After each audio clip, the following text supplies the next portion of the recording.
renseignement russe a eu connaissance dès le début de l'année 2014 de l'existence de Cambridge Analytica et de ce que faisait Cambridge Analytica. Qu'est-ce qu'ils ont fait? Ils ont récupéré la technologie de Cambridge Analytica, ils l'ont dupliquée, reproduite, et ils l'ont ensuite instrumentalisée, utilisée à des fins de ciblage de personnalités particulièrement fragiles. Ils ont transformé en armes ces réseaux sociaux qui étaient pensés aux États-Unis comme des outils d'émancipation.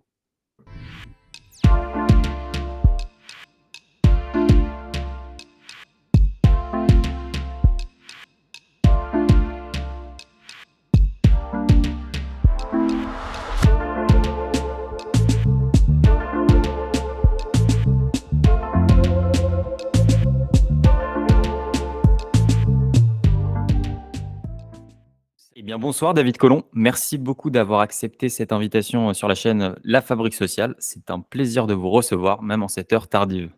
Tout à fait. Merci Victor pour votre invitation. Alors, dans un premier temps, est-ce que vous pourriez peut-être vous présenter, nous parler un petit peu de votre parcours et de ce qui vous a amené à vous intéresser à la propagande? Alors, donc, je suis enseignant en histoire à Sciences Po, chercheur au centre d'histoire.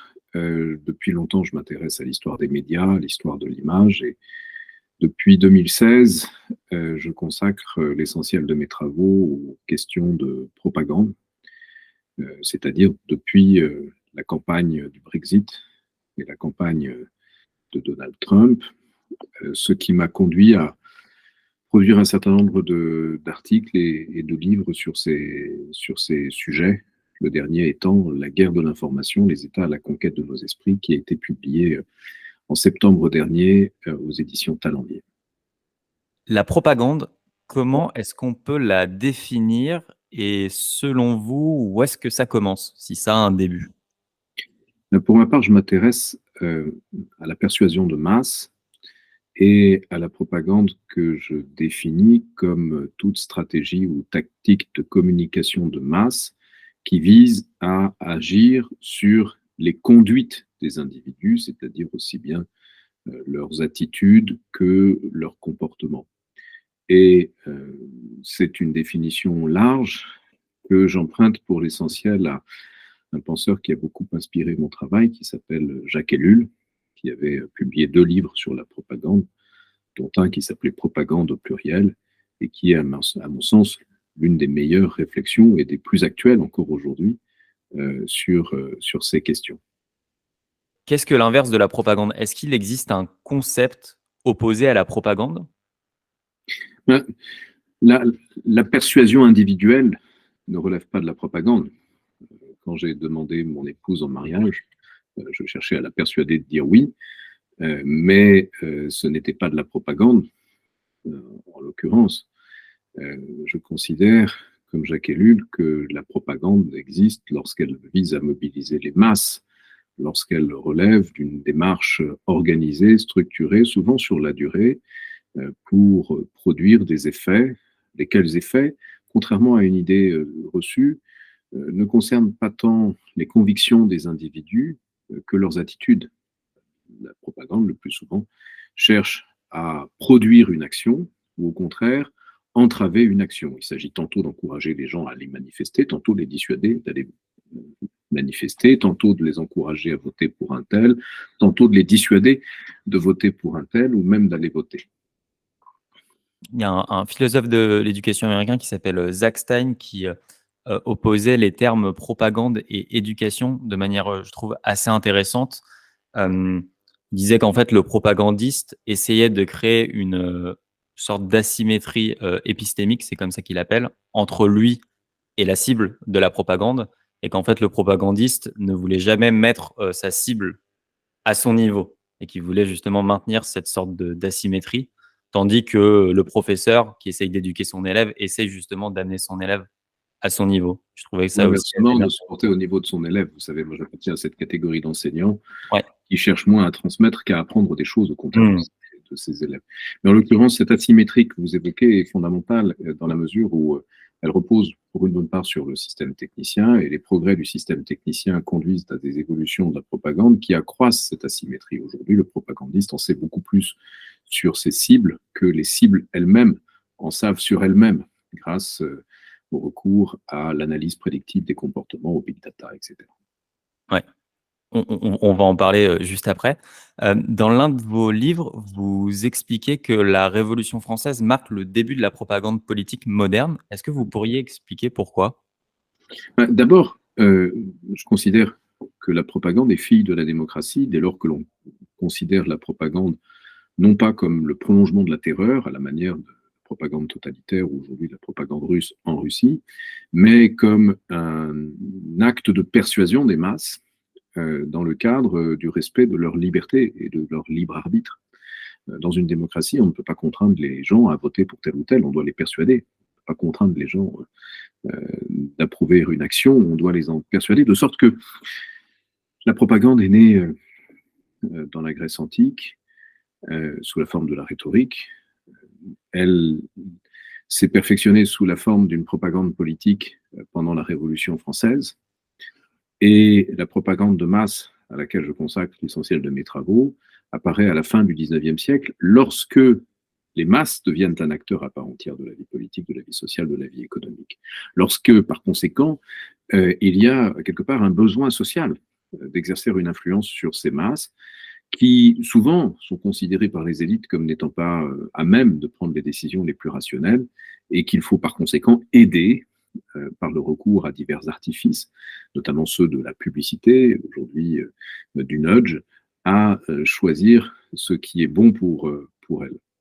Si tu apprécies cette chaîne, pense à t'abonner et à activer la cloche. Et n'hésite pas à donner de la visibilité à cette vidéo en la likant, en la partageant ou en la commentant. La Fabrique sociale est un média indépendant et a grand besoin de soutien financier. Si tu en as les moyens, n'hésite pas à faire un don sur ma page Tipeee. Même les petits gestes sont très importants pour la survie de cette chaîne. Le lien est disponible dans les notes et dans les commentaires. En France, on compte des grands théoriciens de la propagande, notamment Gustave Le Bon. Est-ce que vous pourriez nous parler peut-être un petit peu du travail de Le Bon et de ce qu'il a apporté à la propagande moderne? Oui, d'autant plus volontiers que j'ai préfacé la réédition de Psychologie des foules pour les éditions Flammarion récemment. Gustave Le Bon est un autodidacte qui se présentait comme médecin, ce qui n'était pas à proprement parler. Il avait pas mal de défauts, mais il avait une grande qualité qui était de se nourrir des avancées scientifiques de son temps et de restituer de façon claire un certain nombre de savoirs, souvent difficiles d'accès, et il le faisait dans une perspective qui était une perspective assez conservatrice, même très conservatrice. Il était effrayé par l'avènement des foules dans la vie politique, ces foules qu'il avait connues aux premières loges pendant la Commune de Paris, et il considérait que les foules, à l'image du Sphinx, il s'agissait de percer leurs secrets pour ne pas être dévorés par elles.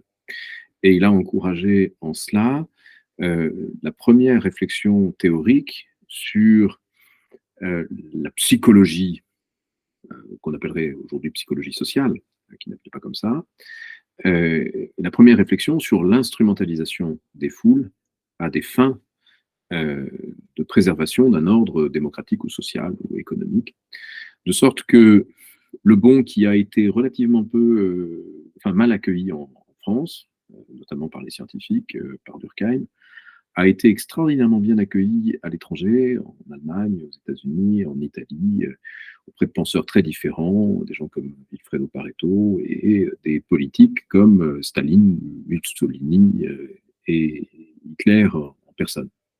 De sorte que sa pensée a imprégné une forme de propagande politique qui reposait sur l'exploitation d'un certain nombre de caractères que l'on attribuait aux masses, notamment leur versatilité, leur caractère fortement influençable, leur goût pour les images, la simplification, la répétition, ce qui précisément a été exploité par la propagande nazie. Gustave Le Bon est, de ce point de vue-là, un auteur qui a eu un impact considérable dans le monde réel, dans l'histoire politique et dans une histoire tragique du XXe siècle. Il semble qu'il y ait deux conceptions, vous en parliez tout à l'heure, qu'il y ait deux conceptions de la démocratie qui prévalent dans nos sociétés occidentales. Vous en parlez également dans l'un de vos derniers livres. La première, plutôt élitiste qui considère en fait que les opinions ne se valent pas et qu'il faut un petit peu aider justement les citoyens, on va dire, à voter dans la bonne direction. Et la deuxième qui, au contraire, considère que les opinions se valent. Est-ce que vous pouvez nous parler un petit peu de ces deux paradigmes? Oui, le premier paradigme a pour origine la bonne partie des penseurs des Lumières, qui, à l'image de Condorcet, considéraient que quand on parlait d'opinion, il fallait distinguer l'opinion des gens éclairés, qui avaient vocation à l'emporter, l'opinion des gens qui disposaient d'une autorité, qui avait vocation à relayer auprès du peuple l'opinion des gens éclairés, et puis l'opinion du peuple, qui était méprisable à tout point de vue. Et cette conception est une conception davantage capacitaire, enfin autant capacitaire qu'élitaire, c'est-à-dire qu'il s'agit de confier aux gens qui sont éduqués, formés, jugés capables de prendre des décisions pour les autres. Et cela a donné lieu, après la Première Guerre mondiale, à l'avènement de ce que Walter Lippmann a appelé la fabrication du consentement. Autrement dit, cette idée que il fallait en quelque sorte sauver la démocratie de la tyrannie du peuple, une idée que l'on retrouvait aussi dans les institutions des États-Unis depuis la fin du XVIIIe siècle. Et cette conception s'est fortement opposée à une autre, celle proprement démocratique, considérant que le peuple ne saurait avoir tort. Force est de constater que dans ces deux conceptions, celle qui relève d'une primauté des élites l'a emporté, notamment parce que de très riches intérêts défendaient ce point de vue. Pour revenir à Le Bon a inspiré l'un des pères des relations publiques, Ivy Ledbetter-Lee, qui a appliqué la pensée de Le Bon à une stratégie de communication pour défendre les industries menacées par la démocratisation des sociétés, l'avènement des syndicats, l'avènement d'un journalisme professionnel qui mettait en évidence un certain nombre de travers de la vie politique, notamment la corruption ou certaines affaires désagréables. Et cela a conduit à l'avènement d'une propagande d'entreprise, ce qu'on appelle corporate propaganda aux États-Unis, richement dotée, qui fait appel aux meilleurs publicitaires, aux meilleurs spécialistes de relations publiques, bientôt aux meilleurs spécialistes des études de marché, pour faire prévaloir le point de vue de l'entreprise sur tout le reste. Justement, Ledbetter-Lee, vous en parlez aussi. Est-ce que vous pouvez nous parler un petit peu d'une des grosses entreprises justement qu'il a couvert? Il me semble que c'était par rapport à un accident ferroviaire, si je ne me trompe pas. Oui, en fait, les relations publiques sont nées, enfin, l'expression relations publiques est apparue en 1897 dans un journal professionnel de l'industrie ferroviaire aux États-Unis, parce que l'industrie ferroviaire était confrontée, avant toutes les autres aux États-Unis, à des revendications qui émanaient des clients, qui se plaignaient des tarifs et des accidents, qui émanaient des pouvoirs publics, qui entendaient réguler l'activité, éviter des accidents, réguler les prix, et qui avaient pour substrat fondamental l'essor d'une presse critique à l'égard de l'enrichissement personnel d'un certain nombre de personnes. Il faut se rappeler qu'à l'époque, l'homme le plus riche du monde, Rockefeller, possédait des compagnies ferroviaires. Et donc, Ivy Lee a eu fort logiquement pour premier client des compagnies ferroviaires. Et lorsque l'une d'elles, la Pennsylvania Railroad, a été confrontée en octobre 1906 à un accident qui a fait une cinquantaine de victimes, il l'a conseillé pour mettre en œuvre une stratégie tout à fait nouvelle. Jusque-là, on ne parlait pas de l'accident, on corrompait les journalistes ou les journaux, et on attendait que ça passe.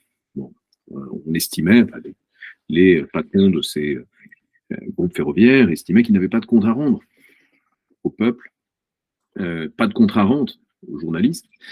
La stratégie d'Ivy Lee a consisté à encourager son client à adopter un nouveau type de communication, qu'on appelle aujourd'hui communication de crise, qui reposait sur des principes assez simples. Le premier, c'était la réactivité. Le deuxième, c'était la transparence, avec un communiqué de presse pour exposer le point de vue de la compagnie.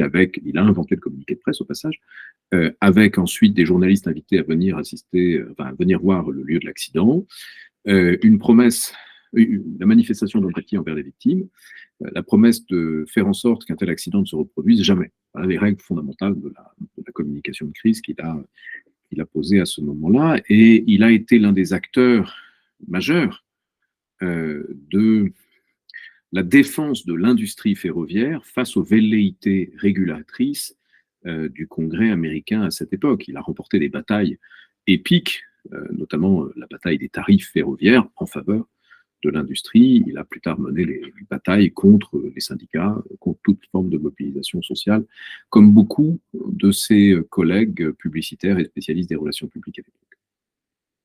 Comment tous ces développements dans on va dire la théorie de la propagande, comment ça s'est perçu de l'autre côté de l'Atlantique, notamment dans l'Allemagne nazie ou dans d'autres régimes autoritaires? C'est un point, c'est un invariant depuis, ça n'a pas changé depuis un siècle. C'est-à-dire que l'industrie de la persuasion et de la propagande est une industrie occidentale, pour tout dire, avant tout une industrie américaine, une industrie qui cherche à s'exporter, bien évidemment, au bénéfice des produits américains, du mode de vie américain, du modèle politique américain, et une industrie à laquelle les régimes autoritaires n'hésitent pas à recourir, en particulier lorsqu'il s'agit de mener des actions d'influence à l'étranger. Et c'est ainsi, par exemple, que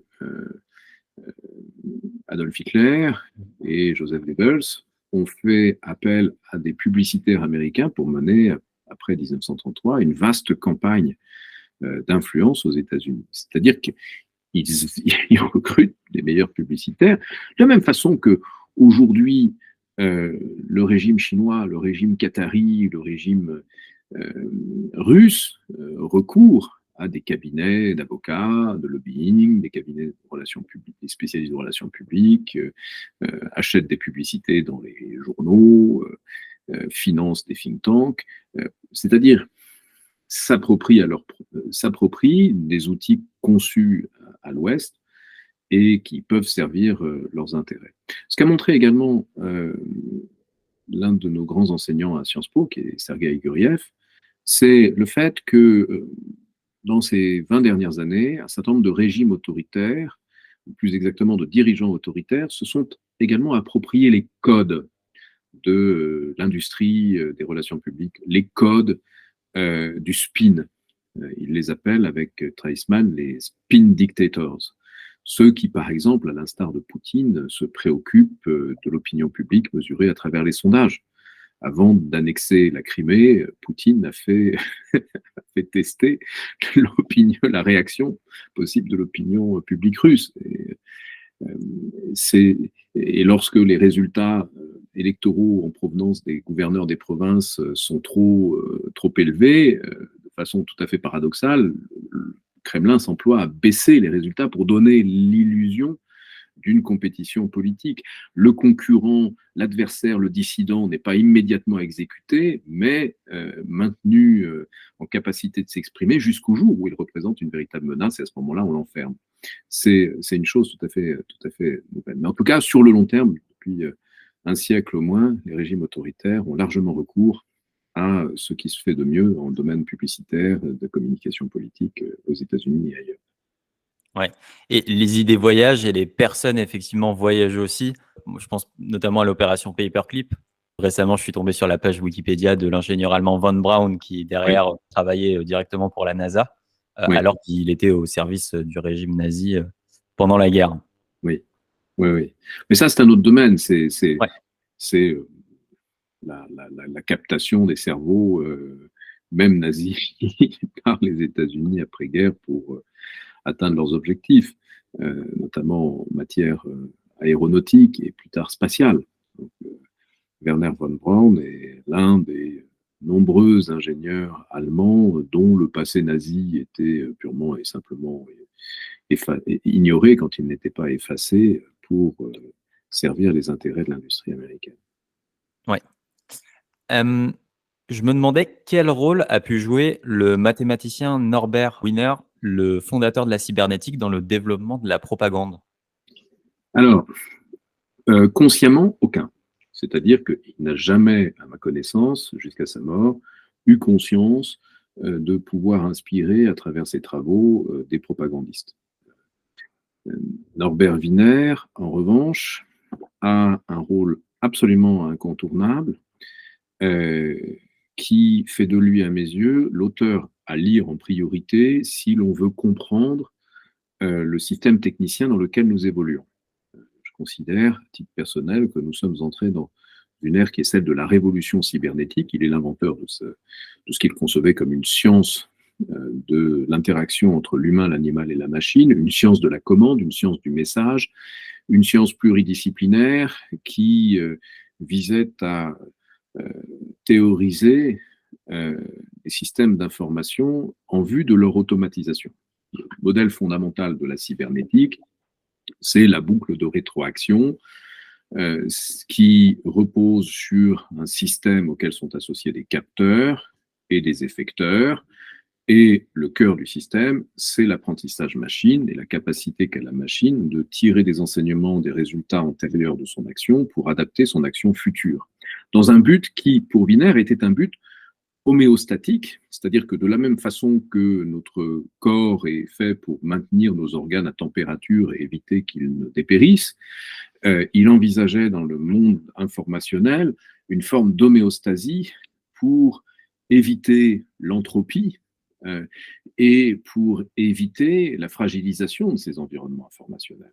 Mais d'autres ont bien vu qu'il devenait alors possible de concevoir des systèmes automatisés visant l'effet inverse, c'est-à-dire le contraire de l'homéostasie. Il s'agissait de faire se dissoudre les systèmes d'information ou de les perturber. Wiener, donc, en résumé, c'est le père de ce qu'on appelle communément l'intelligence artificielle, qui est l'apprentissage machine.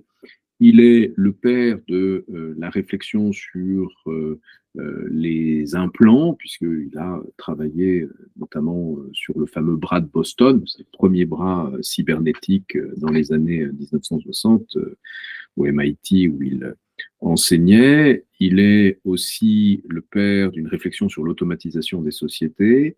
Il est l'auteur d'une réflexion sur même le sens religieux et la portée religieuse des évolutions technologiques. Et pour répondre très concrètement maintenant à votre question, moi je me suis beaucoup penché sur l'interprétation de Norbert Wiener par les spécialistes russes du renseignement militaire à partir des années 1970. Ils ont retenu de Wiener un certain nombre de choses. La première chose, c'est que dans la pensée de Wiener,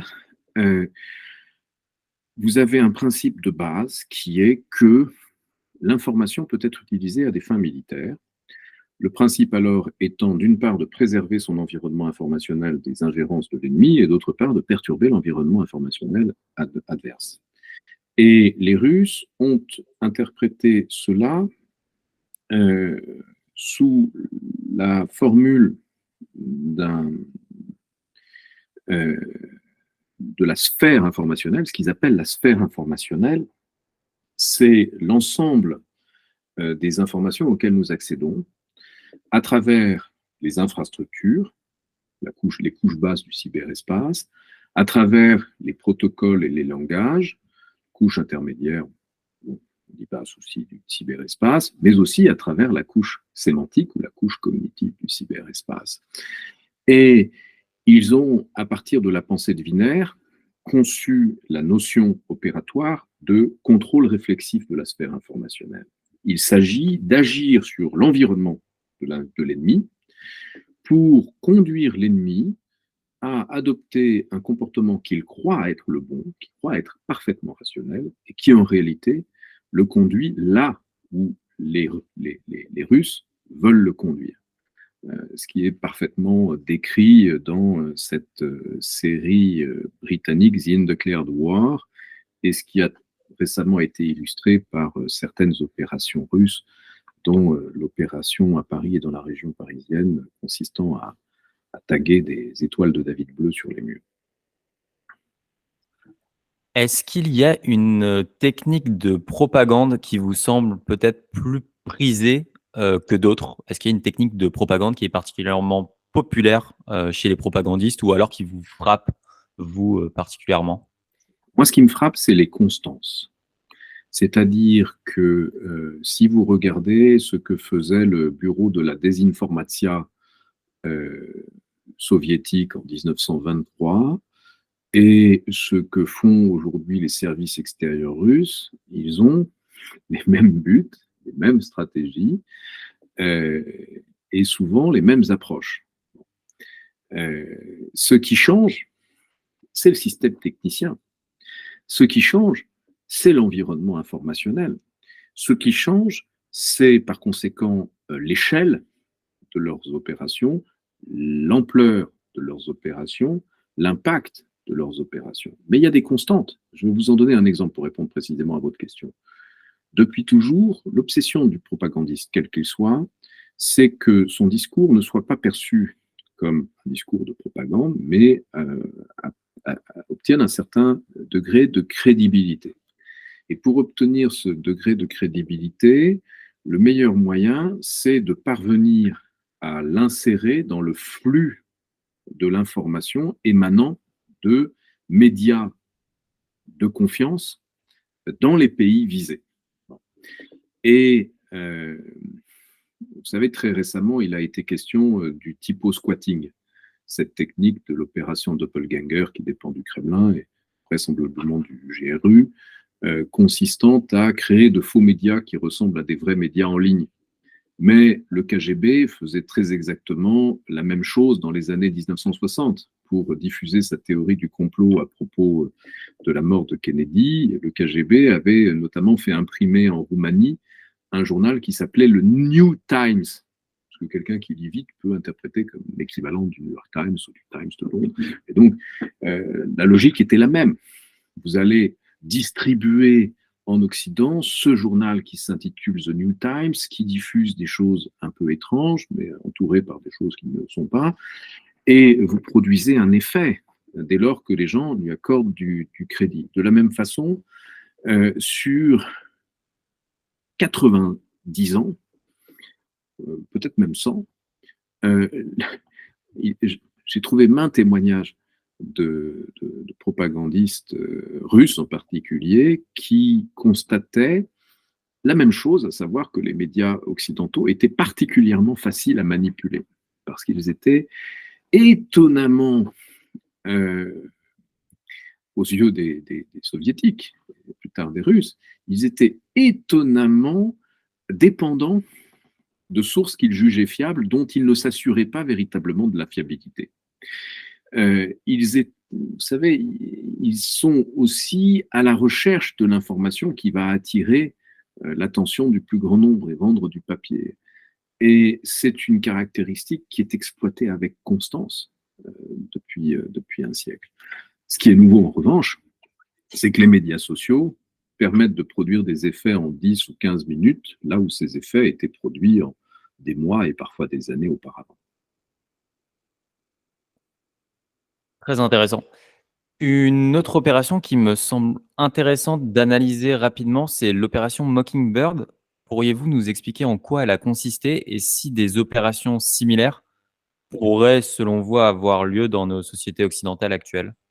Oui, les États-Unis ont connu scandale lorsqu'a été révélée cette opération de la CIA qui consistait à placer des agents dans des rédactions. Donc, ils avaient une couverture journalistique, ils étaient souvent déployés à l'étranger, et ça fait scandale dans la mesure où, dans une démocratie, ce n'est pas quelque chose qui se fait.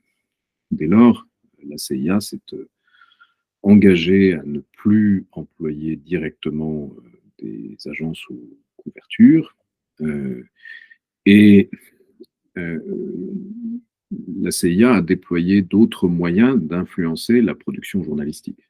Prenez l'Irak en 2003, la CIA n'avait pas besoin d'avoir des agents sous couverture journalistique pour manipuler la production de l'information. De même pour le MI6 au Royaume-Uni pour le compte du gouvernement de Tony Blair. Et en revanche, bien évidemment, le fait que la CIA ait procédé ainsi a marqué les esprits très durablement. Et l'opération Mockingbird est très souvent citée par des propagandistes de régimes autoritaires qui cherchent à établir une équivalence entre ce qu'ont fait jadis les Américains et ce qu'ils font aujourd'hui. Or, ce que j'ai pu constater travaillant sur mon dernier livre, c'est que dans le cas des régimes autoritaires, ce cas de figure, c'est-à-dire un agent d'un service de renseignement civil ou militaire sous couverture journalistique, est la règle. C'est la règle. Vous ne pouvez pas avoir une équipe de 3 personnes de l'agence TASS déployée à l'étranger sans qu'il y ait au minimum un agent, si ce n'est 2 et parfois 3 agents. De même pour l'agence chinoise Xinhua, de même pour les journalistes iraniens déployés à l'étranger. Alors que dans les régimes démocratiques, cela m'apparaît comme étant l'exception. Je cherche un exemple de ces 30 dernières années d'agents des services de renseignement français sous couverture journalistique. Je cherche activement, j'en ai pas trouvé. L'absence de preuve n'est pas la preuve de l'absence, donc je ne peux pas dire qu'il n'y en a pas eu.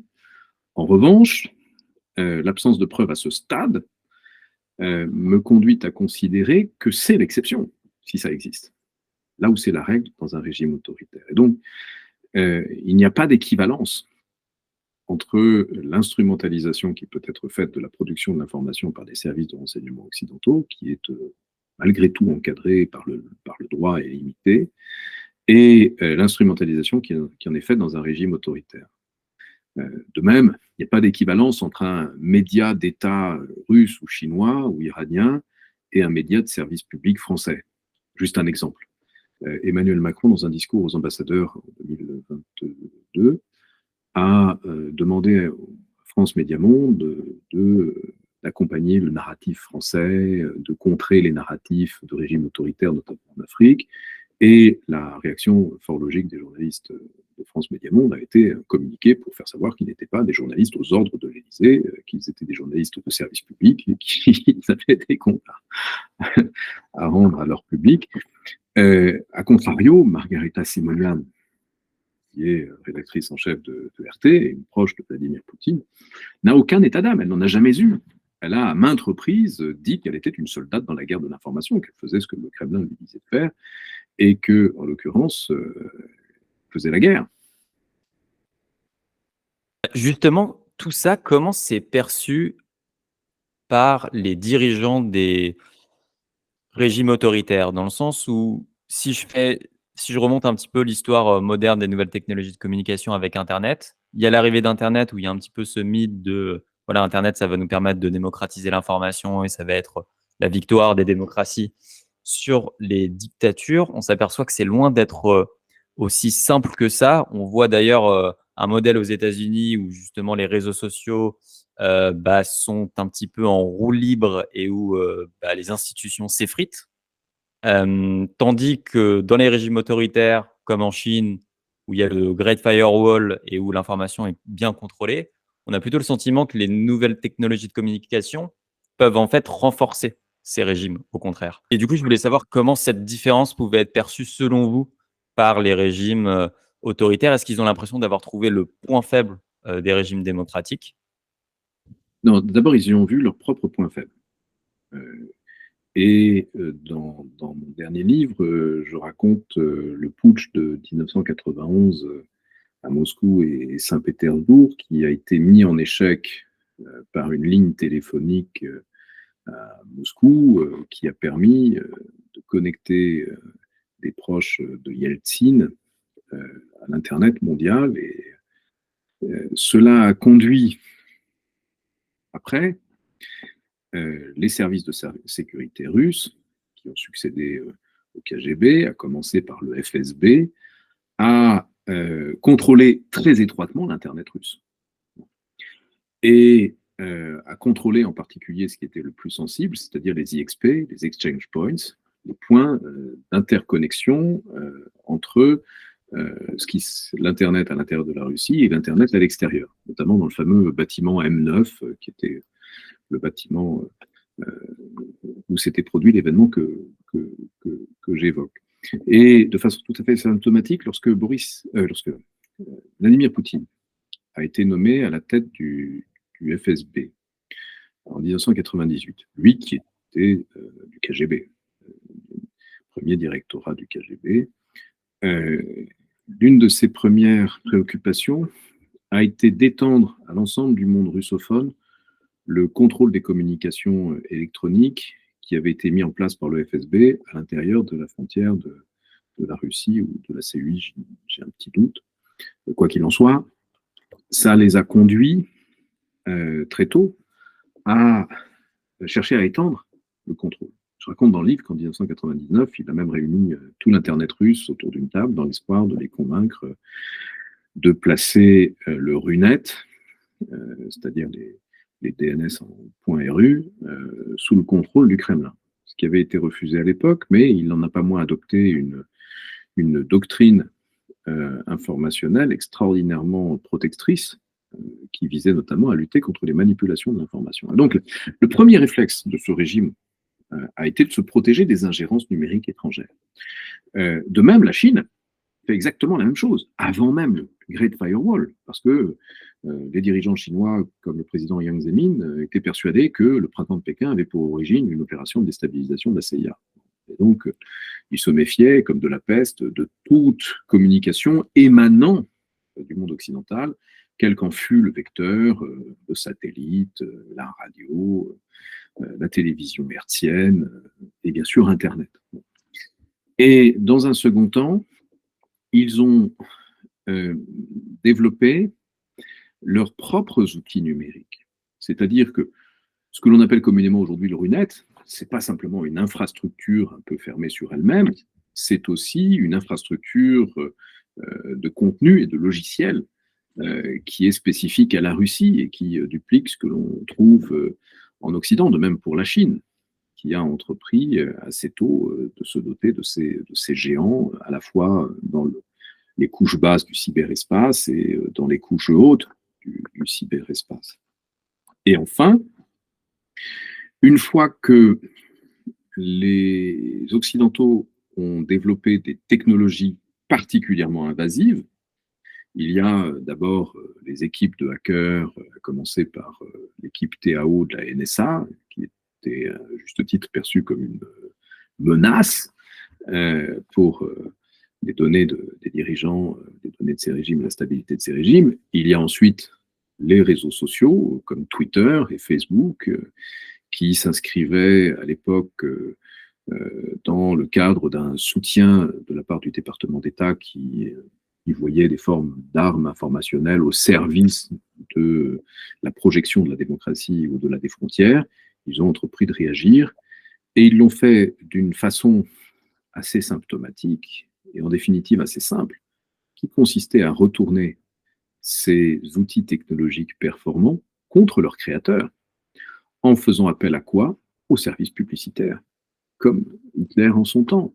Simplement, le service publicitaire en question, c'était plus un homme en cravate qui venait en avion rencontrer Goebbels et négocier un contrat. C'est des dispositifs publicitaires qui requièrent simplement un IBAN ou une carte bancaire, et en 3 clics, vous accédez au cerveau de gens qui sont à l'autre bout de la planète. Et c'est l'un des points essentiels que je développe dans le livre. Les Russes ont suivi de très près tout ce qui touchait à ces dispositifs publicitaires et à l'instrumentalisation qui pouvait être faite de ces processus publicitaires pour cibler des individus. Par exemple, le renseignement russe a eu connaissance dès le début de l'année 2014 de l'existence de Cambridge Analytica et de ce que faisait Cambridge Analytica. Qu'est-ce qu'ils ont fait? Ils ont récupéré la technologie de Cambridge Analytica, ils l'ont dupliquée, reproduite dans une expérience qui est publiée, en anglais d'ailleurs, et dire qu'ils ne se cachent pas vraiment, et ils l'ont ensuite instrumentalisée, utilisée à des fins de ciblage de personnalités particulièrement fragiles sur le plan psychologique pour amplifier leur trolling. Donc ils ont, comme on dit en anglais, weaponized, on traduit par militarisé, mais ils ont transformé en armes ces réseaux sociaux qui étaient pensés aux États-Unis comme des outils d'émancipation. et de libération et de contestation d'un ordre autoritaire. Autrement dit, ils ont retourné l'arme contre ces concepteurs. Est-ce que vous pouvez nous dire comment le concept de guerre cognitive s'insère dans la doctrine militaire chinoise? Alors, à ma connaissance, le terme apparaît au début des années 2000. Je crois d'ailleurs, même en 2003, il devait y avoir en France un livre d'Arbulot qui portait ce titre. Et cela correspond à l'avènement du Web 2.0 et à la possibilité toute nouvelle de collecter massivement des données en même temps que la possibilité de toucher des esprits par-delà les frontières, à distance, et sans qu'ils soient nécessairement conscients d'être l'objet d'une opération de manipulation qui émane, par exemple, d'un service de renseignement à l'autre bout du monde. Et cette notion de guerre cognitive a été aussi mise en avant par l'armée israélienne à partir de 2012. Elle a été mise en avant à partir de la révolution qui a été introduite par l'avènement non seulement des réseaux sociaux, mais leur association à des smartphones, ce qui changeait totalement la donne. Parce que si vous voulez toucher l'esprit de quelqu'un qui se connecte 3 fois par jour, c'est une chose. Toucher l'esprit de quelqu'un qui touche son téléphone 2600 fois par jour, c'en est une autre. Une personne que l'on peut géolocaliser, une personne dont on peut collecter les moindres faits et gestes, une personne à laquelle on peut appliquer la loi des grands nombres en l'associant à des gens qui lui ressemblent et on peut procéder à des analyses prédictives assez poussées de leur comportement, de leur conduite, de leurs attitudes. Et à partir de là, la guerre cognitive est devenue une réalité. C'est-à-dire que la guerre s'est portée à l'intérieur des esprits. C'est quelque chose qui avait été envisagé depuis très longtemps. Je cite dans mon livre longuement Messner, qui était l'un des premiers théoriciens de ce qu'il appelait la guerre de subversion des esprits. Il considérait que les guerres futures, on était dans les années 60, les guerres futures auraient pour théâtre l'esprit des gens et non pas un territoire. Et avec l'avènement des smartphones et des réseaux sociaux, c'est devenu une réalité. J'avais une dernière question pour vous. Comment on se défend aujourd'hui de la propagande qui est un petit peu partout? Quelles solutions, selon vous, on devrait adopter, que ce soit à l'échelle collective et à l'échelle individuelle? Alors, à l'échelle individuelle, je crois que la clé, c'est la déconnexion. Cette déconnexion ne signifie pas se déconnecter totalement de tout, mais d'adopter une forme d'hygiène numérique, consistant par exemple à ne pas être scotché tout le temps sur son téléphone, ne pas avoir son téléphone à table, ne pas consulter son téléphone 1 heure avant de dormir, faire des week-ends sans téléphone, au contact de la nature et de ses amis. Ça, c'est une première chose. Ensuite, une part de cette hygiène numérique consiste à se tourner vers des sources imprimées, des livres particuliers. Et puis enfin, il y a à l'échelle collective une réflexion à avoir sur l'intégrité de nos plateformes. Nos plateformes numériques ne sont pas intègres lorsqu'elles reposent sur un modèle économique qui a pour fondement le ciblage publicitaire sur la base des données collectées. Elles ne sont pas intègres lorsque ces plateformes accueillent volontiers des systèmes d'amplification des contenus par voie publicitaire ou par voie de ferme de trolls ou par voie de recours à des botnets. Elles le sont encore moins lorsqu'elles autorisent le recours à des outils d'IA, soit pour identifier un certain nombre de fragilités émotionnelles ou psychologiques des utilisateurs, soit pour générer des contenus, soit pour entretenir massivement des systèmes automatisés de botnets, de sorte que à un moment donné, j'en suis venu à conclure que les mesures d'autorégulation avaient échoué. Ça, je ne suis pas le seul à l'avoir constaté. Mais les mesures de régulation ont-elles aussi vocation à échouer, comme elles ont jusque-là toujours échoué, parce qu'elles sont contournables et de toute façon sont dans un rythme qui est beaucoup trop lent pour être effectives. De sorte que face à la menace aujourd'hui très très importante représentée par l'avènement de l'intelligence artificielle, notamment générative, mais aussi l'axe de désinformation qui se forme aujourd'hui entre la Chine, la Russie, l'Iran et leurs alliés respectifs. Il y a la Corée du Nord, il y a la Syrie, des pays fort peu accueillants par les temps qui courent. Il est temps de réfléchir à un autre mode de fonctionnement. Et il me semble que nous devrions d'urgence prendre au mot M. Breton quand il nous encourageait à quitter Twitter pour aller sur Blue Sky. Mais Blue Sky est sur invitation, n'a pas de modèle économique viable.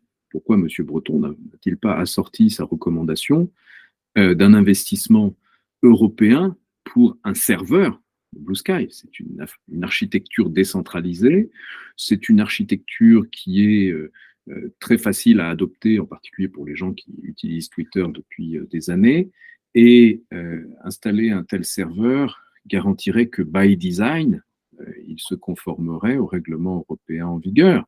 Il rendrait illusoire le recours massif à la modération dès lors que l'amplification n'existant plus, la désinformation ne serait plus prédominante comme elle l'est aujourd'hui. Un exemple que je donne toujours, c'est l'exemple du climato-dénialisme sur Facebook en 2021. D'après le Center for Countering Hate, ils ont fait une étude assez remarquable qu'ils ont appelée The Toxic 10. Ils montrent que 10 comptes Facebook était en 2021 à l'origine de 69% des interactions climato-dénialistes sur Facebook. Et il ne s'agit pas de supprimer ces 10 comptes, d'autant que les comptes d'État russes, c'est Breitbart de Steve Bannon, on ne va pas porter atteinte à la liberté d'expression, à la liberté d'opinion. Les gens ont le droit de chanter les louanges de Vladimir Poutine si ça leur chante.